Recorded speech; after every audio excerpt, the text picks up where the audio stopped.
Financial management EAFM में paper second के रूप में बीकॉम पार्ट फर्स्ट में पढ़ाया जा रहा है। और बच्चों ये पेपर बहुत स्कोरिंग है क्योंकि ये एज ए न्यूमेरिकल ही चेक होता है, क्योंकि ये डायग्राम्स पर और लॉस पर डिपेंड है। तो इसे बहुत अच्छे से समझिएगा ताकि आपको किसी प्रकार का कोई कन्फ्यूजन नहीं रहेगा डायग्राम्स बनाने में। तो चलिए स्टार्ट करते हैं। तो देखिए, बिजनेस इकोनॉमिक की बात करें तो business economic is the economic use for taking the decision.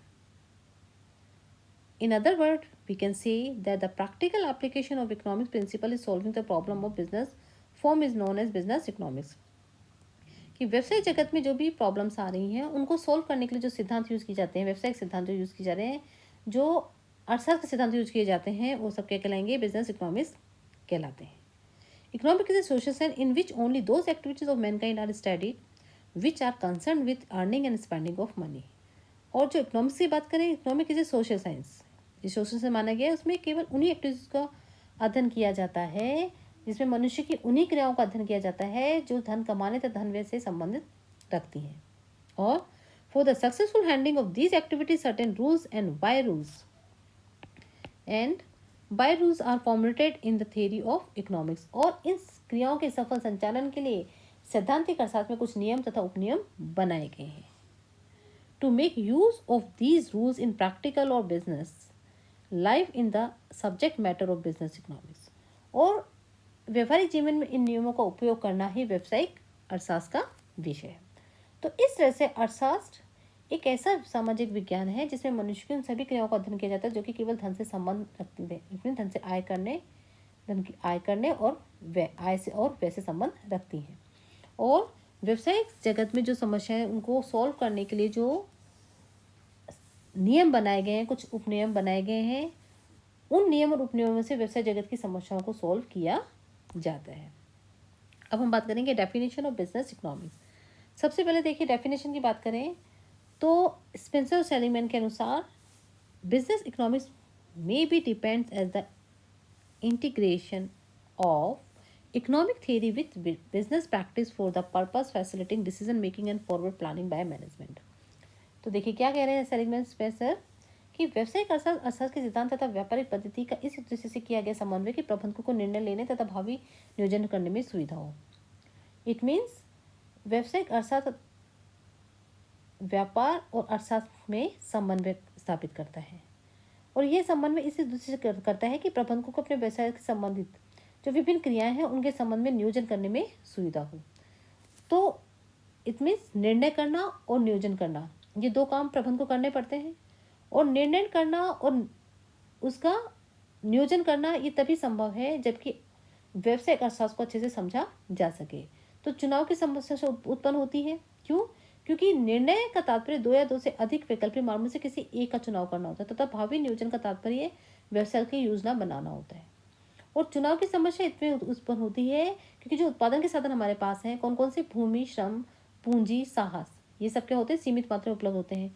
और जब ये सीमित मात्रा में उत्पन्न होते हैं और इनके एक से अधिक वैकल्पिक उपयोग संभव है, इट मीन्स इनके बहुत सारे उपयोग में लिए जा सकते हैं.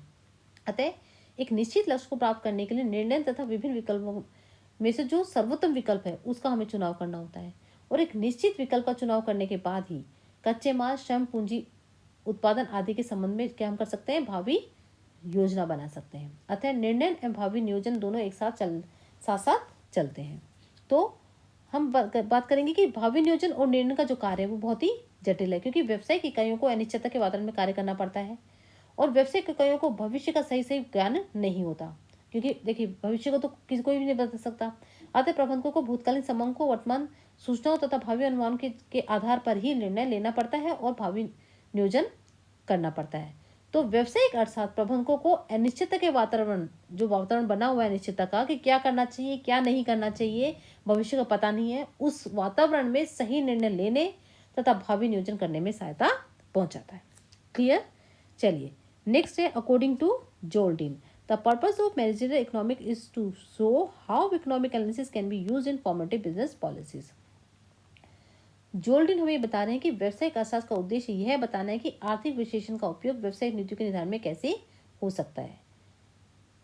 इट मीन्स कि व्यवसायिक अर्थशास्त्र वह विषय जो आर्थिक विश्लेषण का प्रबंध के निर्णयों में उपयोग करना बताता है. Now according to James Bates and J.R. Parkinson, business economic is a study of behaviour of firm in the theory and practice. व्यावसायिक अर्थशास्त्र फर्म के आचरण का सैद्धांतिक एवं व्यवहारिक अध्ययन है।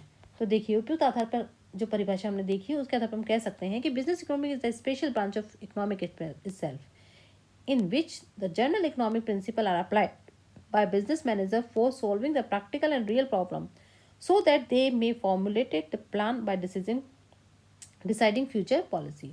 तो व्यावसायिक अर्थशास्त्र ज्ञान की वह शाखा है जिसमें आर्थिक विश्लेषण के सिद्धांतों का व्यावसायिक प्रबंधन की समस्याओं के समाधान करने तथा नीति निर्धारण का उपयोग करने के लिए किया जाता है।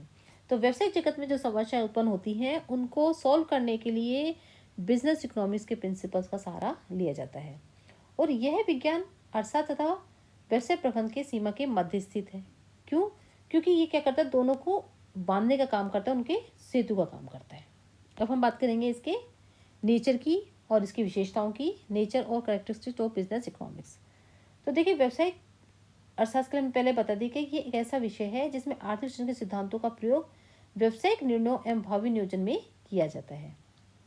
यह एक व्यवहारिक उपयोगिता का विषय, इसलिए इसे आदर्श विज्ञान और कला दोनों की संज्ञा दी जाती है। तो व्यावसायिक अर्थशास्त्र के बारे में बात करें तो क्या क्या विशेषता है इसकी? Not descriptive but determinative economics. यह वर्णनात्मक न होकर निर्धारणात्मक अर्थशास्त्र है। व्यावसायिक अर्थशास्त्र का विषय वर्णनात्मक अर्थशास्त्र न होकर निर्धारणात्मक अर्थशास्त्र है। क्यों? क्योंकि ये विभिन्न चरों का वर्णन नहीं करता, उनका निर्धारण करने वाला विषय है। आर्थिक सिद्धांत में विभिन्न प्रकार के नियमों का प्रतिपादन किया जाता है परंतु उनके बारे में उचित अनुचित का निर्णय नहीं लिया जाता, जबकि व्यावसायिक अर्थशास्त्र में विभिन्न चरों के मध्य पाए जाने वाले संबंधों के बारे में निर्णय लिया जाता है। अब हम बात कर सकते हैं, जैसे एग्जाम्पल समझ लीजिए आप कि आर्थिक सिद्धांत के मांग और नियम का अध्ययन इसमें किया जाता है। तब यह बताया जाता है कि मूल्य बढ़ने पर मांग घटती है और मूल्य घटने पर मांग बढ़ती है। लेकिन यहाँ यह विचार नहीं किया जाता कि मांग में जो परिवर्तन हो रहा है वो अच्छा है या बुरा, परंतु व्यावसायिक अर्थशास्त्र में यह निर्णय किया जाता है कि फर्म के लिए जो परिणाम आया वो अच्छा है या बुरा। Macro economic nature.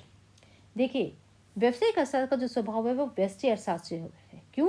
क्योंकि इसमें अध्ययन की इकाई व्यष्टि अर्थशास्त्र की तरह एक फर्म होती है। इसमें एक फर्म विशेष की समस्याओं का अध्ययन किया जाता है।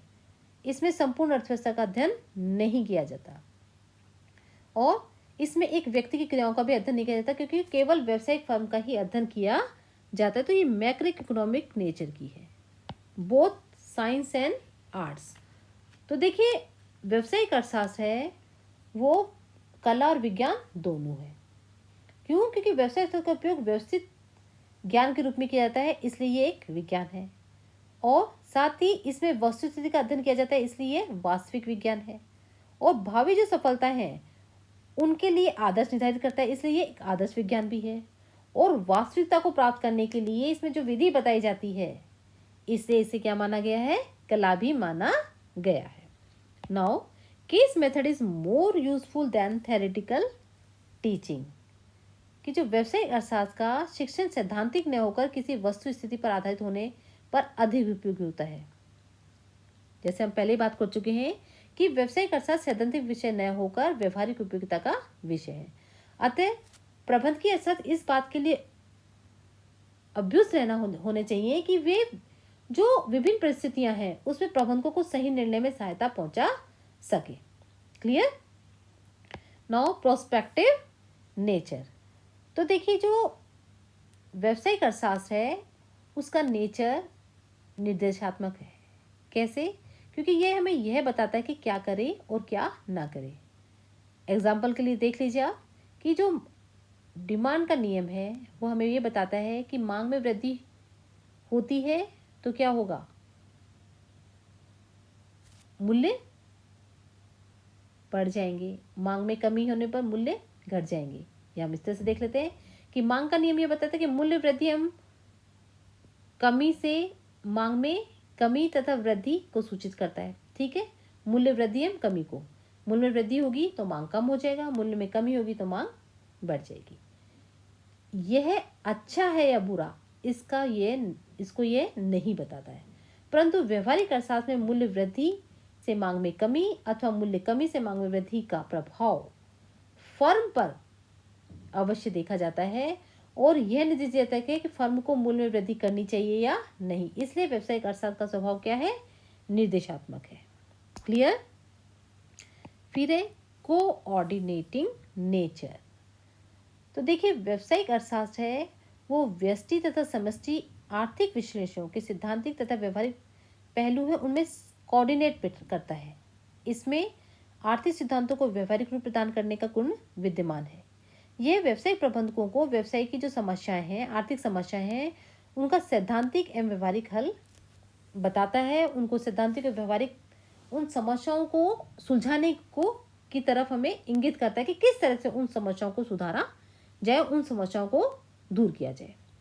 थ्योरी ऑफ फर्म और इकोनॉमिक्स ऑफ फर्म। व्यावसायिक अर्थशास्त्र फर्म सिद्धांत अथवा फर्म का अर्थशास्त्र है। इट मीन्स व्यावसायिक अर्थशास्त्र में उन सभी आर्थिक सिद्धांतों, धारणाओं एवं मॉडलों का अध्ययन किया जाता है जिसमें हम फर्म सिद्धांत तथा फर्म के अर्थशास्त्र के नाम से पुकारते हैं।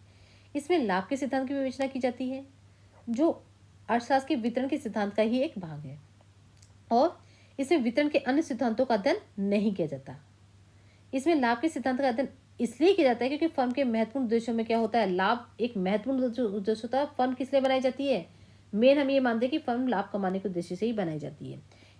पहले फर्म का एकमात्र उद्देश्य लाभ को अधिकतम माना जाता था, परंतु अब इस विचारधारा में परिवर्तन हो गया है। फिर भी लाभ कमाना अथवा संतोषपूर्ण लाभ कमाना फर्म का उद्देश्य ही होता है। Now decision making at various manager level. देखिए व्यावसायिक अर्थशास्त्र जो है वो निर्णय विभिन्न प्रबंधकीय स्तरों पर लेने का बताता है कि व्यवसाय का व्यवहारिक विषय, इसका प्रमुख उद्देश्य एवं कार्य नीति निर्धारण तथा भावी नियोजन में प्रबंधन की सहायता करना होता है, जो हम पहले डिस्कस कर चुके हैं। और वास्तविक निर्णय तो स्वयं प्रबंधकों को ही लेना पड़ता है कि और प्रबंधकों के विभिन्न स्तर पर लेने पड़ता है। यह प्रबंधकों को निर्णय लेने में केवल सहायता पहुंचाता है। Clear. More amendment and refined subject. तो देखिए व्यावसायिक अर्थशास्त्र है आर्थिक सिद्धांत की तुलना में बहुत ही अधिक विस्तृत है। इसमें बहुत अमेंडमेंट भी हो गए हैं तथा इसके अंतर्गत विश्लेषण के लिए आधुनिक गणितीय तथा अन्य वैज्ञानिक उपकरणों की सहायता और अधिक ली जाने लगी। क्लियर। और ली जाती है। और व्यावसायिक अर्थशास्त्र में विभिन्न मॉडलों का निर्माण करने हेतु क्रियात्मक अनुसंधान में कंप्यूटर का भी उपयोग किया जाता है। तो इस तरह से आर्थिक सिद्धांत अत्यधिक व्यवहारिक मान्यता पर आधारित होते हैं, जबकि व्यावसायिक अर्थशास्त्र के मॉडल अधिक व्यवहारिक और वैज्ञानिक होते हैं। तो व्यावसायिक अर्थशास्त्र की धारणाएं अनिश्चितता के अंतर्गत भी प्रबंधकों के लिए उपयोगी निर्णय लेने में सहायता पहुंचाती है। तो ये इसकी नेचर। तो इस तरह से व्यावसायिक अर्थशास्त्र का मीनिंग, डेफिनेशन, इसकी नेचर देखा हमने कि व्यावसायिक अर्थशास्त्र क्या है, उसका नेचर क्या है, उसके विशेषताएं क्या है। और आगे जो वीडियो है उसमें हम इसके स्कोप की बात करेंगे। तो तब तक आप बहुत अच्छे से इसको पढ़िए, समझिए, बुक को भी एक बार रीडिंग कीजिए ताकि आपको और अच्छे से समझ में आए। और वीडियो को समझ में नहीं तो वीडियो को बार बार देखिए, इसको लाइक कीजिए, शेयर कीजिए।